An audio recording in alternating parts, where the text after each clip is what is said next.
오늘은 1517년 10월 31일 마틴 루터가 종교개혁을 일으킨 지 506주년 되는 종교개혁 기념주일입니다. 우리는 흔히 이제 개신교라고 부르고 있지만 신학적인 공식 명칭은 개혁교회입니다. 종교개혁을 통해서 구교와 구분된 개혁교회라는 의미입니다. 이 개혁가들이 즐겨 사용한 유명한 명제가 있습니다. 개혁된 교회는 항상 개혁되어야 한다라는 것입니다. 종교개혁은 과거에 한번 있었던 역사적 사실을 한번 기념하고 기억하고 끝나는 것이 아니라 계속해서 끊임없이 개혁되어야 한다라는 것을 의미하는 것이죠. 그렇지 않으면 교회도 그렇고 우리 신앙도 그렇고 늘 도태되고 구태하거나 변질될 수 있기 때문에 그렇습니다. 한 정치인이 이제 정치 평론을 하면서 정치권을 향해서 쓴소리를 한 적이 있습니다.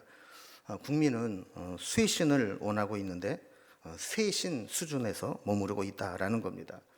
여러분, 쇄신과 쇄신, 발음은 비슷하지만 의미는 다른 이 두 단어를 비교하는 언어 유희를 통해서 비평한 것이죠. 이 쇄신은 잘못된 것을 버리고 새롭게 거듭나다라는 뜻을 가지고 있습니다. 흔히 개혁이나 혁신 이런 비슷한 말을 쓰고 있죠. 한자는 좀 다르지만 분골쇄신이라는 말도 있습니다. 뼈를 가루로 만들고 몸을 부수는 각오로 온갖 노력을 다해 새롭게 되는 것, 이런 것이 이제 쇄신의 의미를 할 수 있겠죠. 여기에 비해서 쇄신이라는 말은 몸을 씻는 겁니다.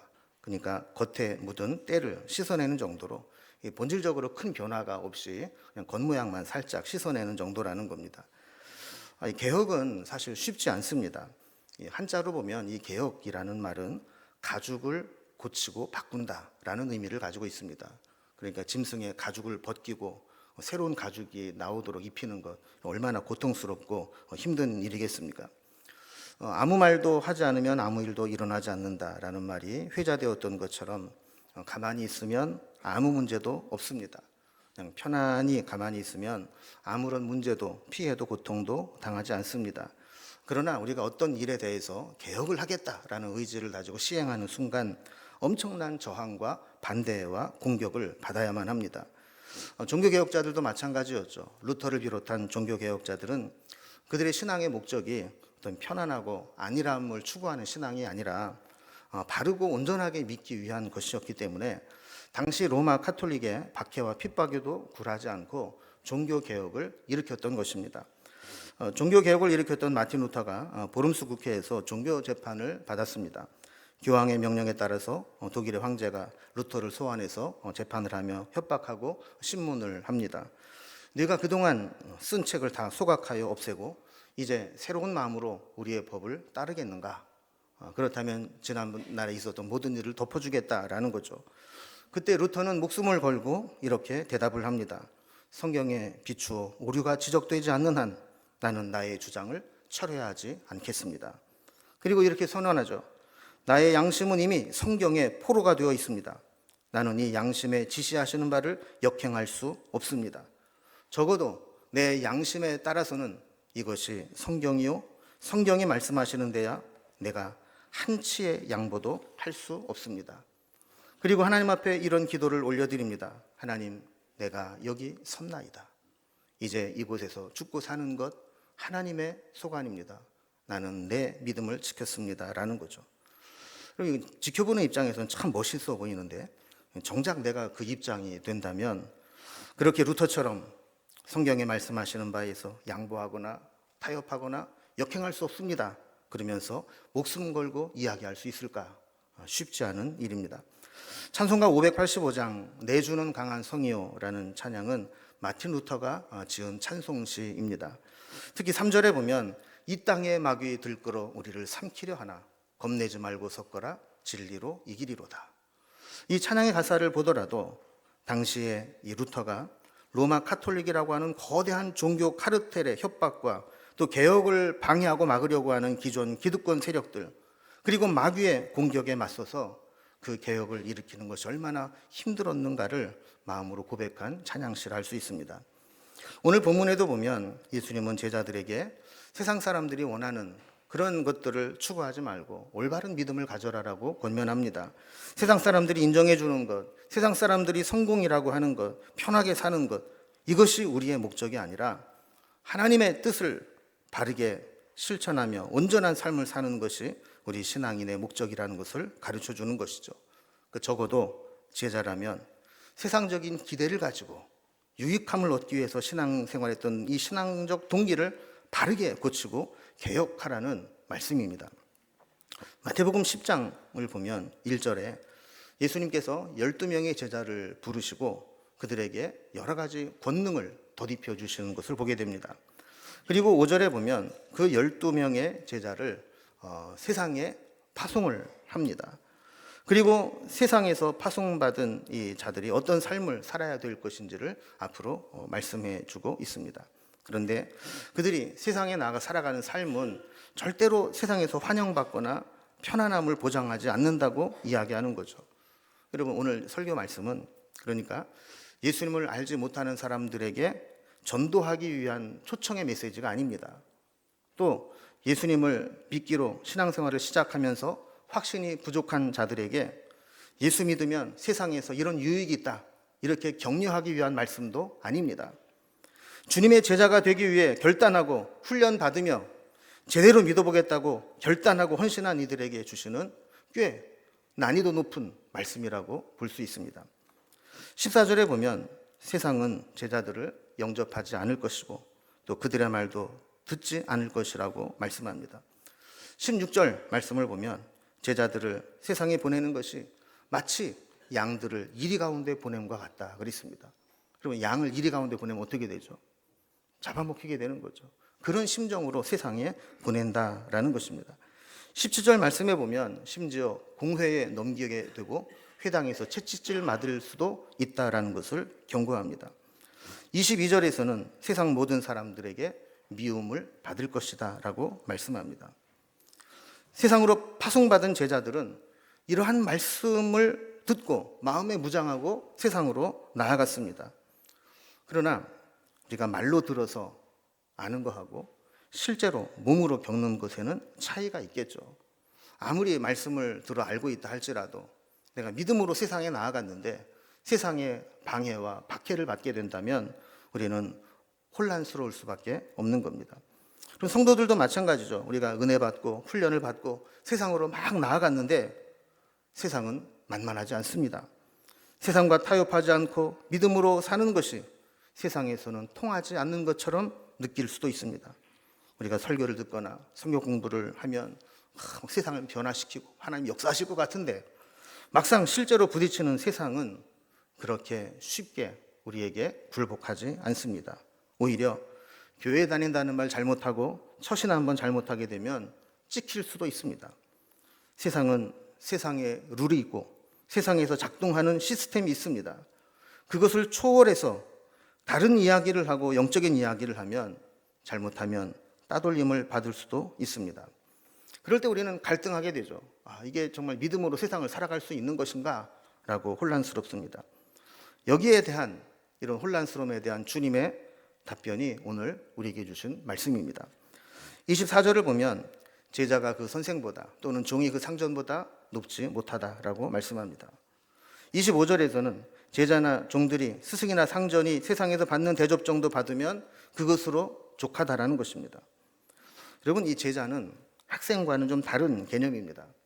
학생은 어떻습니까? 학교나 학원에서 선생님의 지식이나 기술을 전수받는 게 목적입니다. 그러나 예수님 당시의 이 제자들은 스승처럼 되는 게 목적입니다. 스승을 닮아가고 스승을 모든 것을 배우고 따라하고 스승처럼 되는 것이 목적인 사람이 제자입니다.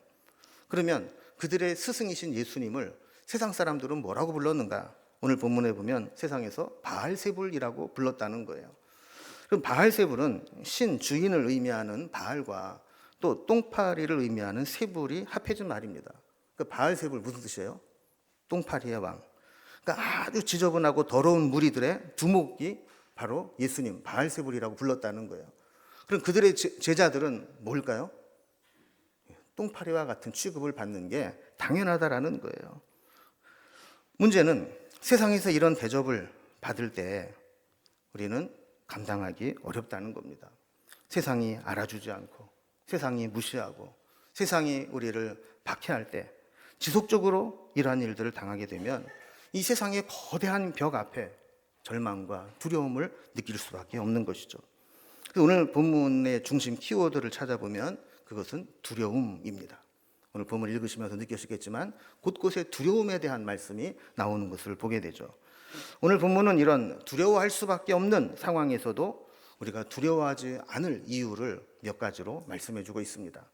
그러면 왜 우리가 두려워하지 않아야 될까요? 첫 번째는 진리는 반드시 드러나기 때문입니다. 우리가 세상에서도 사필귀정이라고 말을 하듯이 진리는 반드시 드러나게 되어 있습니다. 사람들은 보통 자기에게 유리하고 자기를 높여주는 일들은 좀 드러나기를 원합니다. 반대로 나에게 불리하거나 나에게 해가 되는 것은 좀 감춰지기를 원합니다. 그러나 어떠한 것이든 세월이 지나고 나면 현상뿐만 아니라 그 진위가 다 드러나게 됩니다.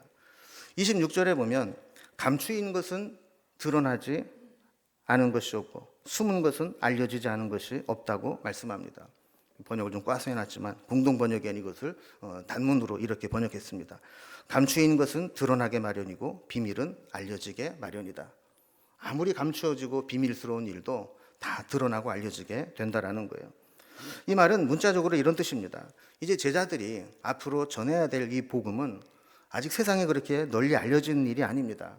감추어진 비밀처럼 소수의 제자들에게만 알려진 복음입니다. 그러다 보니까 이것을 전하게 될 때 사람들은 그것을 인정하려고 하지 않고 받아들이려고 하지 않습니다. 그런데 때가 되면 여기에 생명이 있음이 드러나게 되고 복음의 비밀이 부인할 수 없다라는 것이 알려지게 될 때가 온다라는 것입니다. 그래서 27절에 있는 말씀처럼 주님은 이 제자들에게 어두운 데서 말씀하시는 것 같이 말하고 귓속말로 가르치는 것 같이 가르쳐 왔지만 때가 되면 광범위한 데서 공개적으로 말하는 것처럼 또 집 위에서 광범위하게 전파되는 것처럼 그렇게 전파되는 때가 오게 될 거라는 거죠. 지금은 모르지만 이제 곧 예수님께서 십자가를 지시고 또 부활하시고 승천하시는 그 사건을 통해서 예수님을 통해 오신 복음이 온 세상에 전파되게 된다는 겁니다. 여러분, 진리는 반드시 드러납니다. 무엇이 진리인지 무엇이 거짓인지 반드시 드러나게 되어 있습니다. 그래서 우리는 복음이 위축되면 안 됩니다. 여러분, 세상이 혼란스럽고 또 세상이 교회에 대한 불평과 원망을 많이 하고 또 복음에 대해서 거부감을 많이 가지고 있습니다. 그런데 사람들이 겉으로는 복음을 거부하고 있지만 사실은 역으로 그만큼 더 진짜를 갈망하고 있다는 것을 보여주고 있는 겁니다. 어쩌면 더 강력하게 거부하는 사람일수록 진짜가 나타나서 내 삶을 변화시킬까 봐 그것이 두려워서 막고 있는 것일 수 있습니다. 적절한 비유가 될지 모르겠지만 강아지를 키우시는 분들은 알 겁니다. 강아지를 들고 산책을 하면 막 짖을 때가 있어요. 그럼 왜 짖을까요? 이 강아지들이 막 자기 힘을 과시하고 상대방을 제압하기 위해서 막 짖을까요? 강아지 전문가들은 그 이유가 겁먹어서 두려워서 짖는다는 거예요. 여러분, 복음이 정말 필요한 사람들, 복음으로 뭔가 변화돼야 될 사람들이 그것이 두려워서 오히려 복음에 대해서 더 거부하고 반대할 수 있다라는 겁니다. 그래서 우리는 복음의 적극성을 가져야 합니다. 복음만 드러나는 게 아닙니다. 우리가 살아가는 모든 삶도 주님 앞에서 드러나게 될 때가 있습니다. 여러분, 우리의 인생에 대한 온전한 평가는 이 땅에서 이루어지지 않습니다. 진짜 평가는 주님 앞에서 다 드러나게 됩니다. 우리가 최후의 심판을 믿는다면 믿음으로 사는 것을 두려워하지 말아야 됩니다. 모든 것은 드러나게 되어 있기 때문입니다. 두 번째로 우리가 두려워하지 말아야 될 이유는 우리를 힘들게 하고 두렵게 만드는 대적자들은 우리의 몸은 죽여도 영혼까지 죽이지는 못하기 때문입니다. 여러분, 우리의 인생은, 우리의 삶은 육체에만 국한되지 않습니다. 물론 육체적인 것들이 훨씬 더 예민하고 민감하게 반응합니다. 어떻게 보면 육체의 감각기관은 영적인 감각보다 훨씬 더 발달해 있고 즉각적이고 절실하게 그리고 민첩하게 반응할 수 있습니다. 우리는 본능적으로 육신의 본능에 민감하고 육체의 위협에 두려움을 느낍니다. 그리고 우리의 육체를 자기 마음대로 할 수 있다고 주장하는 힘에 굴복하기 쉽습니다. 그래서 우리 잘못하면 각종 욕구와 육체의 욕망을 채우는 인생에 끌려다닐 수 있는 것이죠. 그러나 우리가 조금 더 생각해 보면 우리 인간이라고 하는 존재는 육체를 뛰어넘는 더 중요한 요인이 있다는 것을 알게 됩니다. 그리고 제 아무리 아름답고 멋지고 튼튼한 몸을 가지고 있어도 세월이 지나면 다 허물어지고 맙니다. 그래서 주님은 28절에서 몸은 죽여도 영혼은 능히 죽이지 못하는 자들을 두려워하지 말고 오직 몸과 영혼을 능히 지옥에 멸하실 수 있는 일을 두려워하라고 말씀하는 것이죠. 여러분, 무엇을 두려워하고 살아야 됩니까? 예전에는 군대에서 이 고참이 신병들을 데리고 아주 난처하게 만들고 골탕 먹이는 경우가 많이 있었습니다. 대표적인 게 이런 겁니다. 최고참 말년 병장하고 바로 윗고참하고 서로 다른 지시를 내리고 어떻게 반응하는가를 이제 보는 것이죠. 그럼 만약에 계급이 높다고 말년 병장의 지시를 따르면 바로 윗고참이 뭐라고 하죠? 야, 너 누구랑 더 오래 군대 생활할지 잘 생각해. 이러는 거죠. 만약에 그렇지 않고 반대로 하게 되면 바로 윗고참 말을 따르면 말년 병장이 뭐라 그럽니까? 또 개념이 있냐? 누가 더 위야? 이러면서 이제 곤란스럽게 만드는 거죠. 그럼 어떻게 보면 우리가 세상에서 이 세상을 두려워할 거냐, 하나님을 두려워할 거냐 하는 것이 지금 그런 갈등과 비슷합니다. 지금 당장에 보기에는 세상이 더 두려워 보이지만 진짜 두려워야 될 것은 하나님인데 무엇을 두려워하고 살아야 될지 이것을 우리가 늘 갈등하고 있다라는 거예요. 이렇게 사람들은 세상에서 눈치 게임을 하고 살아갑니다. 당장 육신이 편하자고 세상과 타협하며 살아갈 것인가? 아니면 지금 당장 드러나진 않지만 우리의 영혼까지 주장하시는 하나님의 뜻대로 살 것인가? 이 둘 사이에 위험한 줄타기를 하고 있는 것이죠. 주석가 매튜 헨리는 이런 말을 했습니다. 진정으로 하나님을 두려워하는 사람은 사람을 두려워할 필요가 없고 지극히 작은 죄까지 두려워하는 자는 지극히 큰 환난도 두려워할 필요가 없다라는 겁니다. 우리가 정말 하나님을 두려워하고 살아간다면 세상을 두려워할 필요가 없고 나의 작은 죄까지도 두려워한 마음으로 탄식한다면 우리에게 오는 큰 환난도 두려워할 필요가 없다라는 거예요. 왜요? 하나님이 지켜주시기 때문이죠. 수많은 믿음의 선배들, 특히 순교자들은 이런 믿음으로 살아왔습니다. 세상이 우리에게 아무리 못된 짓을 해도 그것은 우리의 육신을 죽이는 것 그 이상은 할 수가 없습니다. 두려움이 몰려올 때 지혜로운 사람은 무엇이 중요한 것인가를 기준으로 결단해야 됩니다.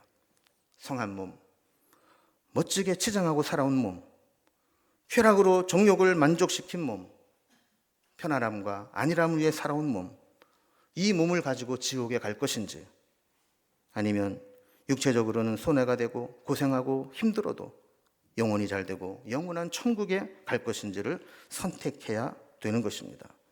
우리가 올바른 선택을 하고 있다면 두려워할 필요가 없다는 것입니다. 마지막 세 번째로 우리가 두려워하지 말아야 될 이유는 하나님이 우리를 사랑하시는 소중한 존재이기 때문입니다. 우리가 고난당할 때, 두려움이 몰려올 때 반드시 기억해야 될 것은 하나님의 주권입니다. 우리의 모든 것의 주권을 가지고 계신 하나님은 절대로 실수하시는 분이 아닙니다. 요즘 새벽에 살펴보고 있는 아합에 대한 이야기들을 잠깐 보면은요, 아합이 아람 나라와 3차 전쟁을 하고 있습니다. 2차 전쟁에서 아람 왕을 모욕을 주었기 때문에 이번 3차 전쟁에서는 분명히 나를 잡으려고 할 거다를 알고 있는 아합이 전쟁에 나가면서 여호사밧 왕을 왕의 옷을 입히고 자기는 일반 병사의 옷으로 변장을 하고 나갑니다. 여호사밧 죽고 나는 살겠다, 이런 마음이죠. 그런데 결과가 어떻습니까? 열왕기상 22장 34절에 보면 한 사람이 무심코 활을 당겼는데 그것이 이스라엘 왕의 갑옷 솔기를 맞췄다 그럽니다. 갑옷 솔기가 뭐냐면 앞에 가슴을 보호하는 가슴판하고 이 소매를 연결하는 요 사이를 말하는 거예요. 다른 데는 다 막아주는데 요 작은 이 이음매, 이곳으로 그 화살이 뚫고 들어와서 피를 흘리게 된 겁니다. 전장에서 빠져나갈 수 없다, 아합은 결국 과다출혈로 죽고 맙니다. 아무리 편법을 쓰고 꼼수를 부려도 하나님의 손에서 벗어날 수 없습니다. 이 세상에는 무심코 우연히 어쩌다 저절로 된 것처럼 보이는 것들이 많습니다. 어떻게 우리가 설명할 수 없는 일들이 많이 일어납니다. 그러나 하나님께는 무심코 어쩌다 우연히 저절로가 없습니다. 모든 것이 하나님의 뜻대로 섭리대로 인도하심과 허락하심 가운데 일어나는 겁니다. 29절에 보면 한 아사리온에 팔리는 참새 2마리도 땅에 떨어지는 것, 사람에게 잡히는 것, 이것은 하나님이 허락하시기 때문이라는 겁니다. 이 아사리온은 밑에 각주를 보면 가장 작은 동전의 명칭이라고 되어 있습니다. 연세 있으신 분들은 옛날에 포장마차 가면 참새구이 많이 팔았는데 기억나시는지 모르겠어요. 그러니까 서민들이 이렇게 단백질을 보충할 수 있는 그런 야생 참새 잡아가지고 먹는 값싼 그런 참새들도 하나님께서 저렇게 하나님의 주권 가운데 허락하심 가운데 움직이고 있다면 하나님의 형상대로 지으신 우리야 얼마나 소중한 존재냐 하는 겁니다. 이러한 비유들이 종종 있습니다. 지극히 작은 것으로 지극히 귀한 것에 의미를 부여하는 설명인 것이죠. 30절에 보면 하나님은 우리 머리털까지 세심받을 정도로 우리를 잘 아시고 돌보시는 분이라고 말씀합니다. 여러분, 세상의 권력자들은 힘으로 억압하고 우리 육신을 굴복시키려고 하지만 하나님은 우리의 머리카락까지 다 세시는 세밀함으로 우리를 돌보시는 분입니다. 이제 주님은 우리에게 말씀합니다. 32절 33절에서 우리가 사람들 앞에서 주님을 시인하면 주님도 하나님 앞에서 우리를 시인해 주실 것이고, 우리가 사람들 앞에서 주님을 부인하면 주님도 하나님 앞에서 우리를 부인할 거라는 거죠. 시인과 부인은 뭐를 의미하는 걸까요? 그럼 시인이라는 말은 어떤 내용이나 사실을 옳거나 그르다고 인정하는 것을 의미합니다. 공동번역에는 이것을 증언하다라고 번역하기도 했습니다. 이것의 의미를 굳이 좀 부연 설명을 한다면, 내가 무엇인가를 시인한다라고 하는 것은 내 인생을 걸고 세상 말로 내 목에 칼이 들어와도 이것이 옳다고 고백하고 인정하고 증언할 수 있는 겁니다. 우리에게 그것이 무엇입니까? 주님이 우리의 구세주가 되십니다. 주님만이 나를 살게 합니다. 이 고백을 우리가 하면서 살아가야 된다는 겁니다. 여러분, 최후의 심판 앞에 우리를 변호해 주실 수 있는 분은 우리가 세상에서 시인하고 인정한 예수님 뿐입니다. 누구도 예수님의 변호 없이 천국에 갈 수 있는 사람은 없습니다. 이 말씀을 정리합니다. 우리를 두렵게 하는 것이 무엇입니까? 우리를 두렵게 하는 것이 아무리 크다 할지라도 우리가 하나님의 은혜 가운데 있다면 우리를 사랑하시고 돌보시고 피난처가 되신 하나님이 우리를 지켜주실 것입니다. 우리는 무엇을 위해 살아갑니까? 우리의 신앙의 목적이 무엇입니까? 이 세상에서 편안한 것이 목적이 아니라 하나님을 바르게 믿고 섬기는 것이 목적이라면 하나님께서 우리를 지켜주실 것입니다. 주님은 우리의 피난처가 되십니다.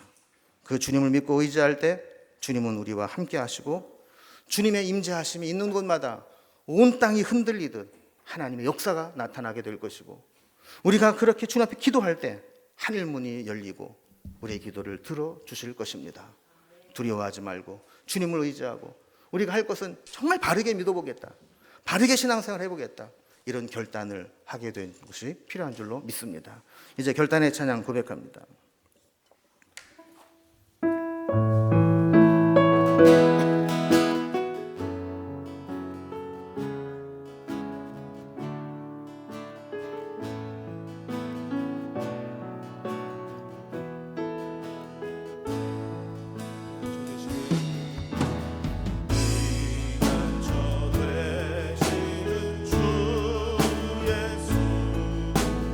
영원한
고백합시다.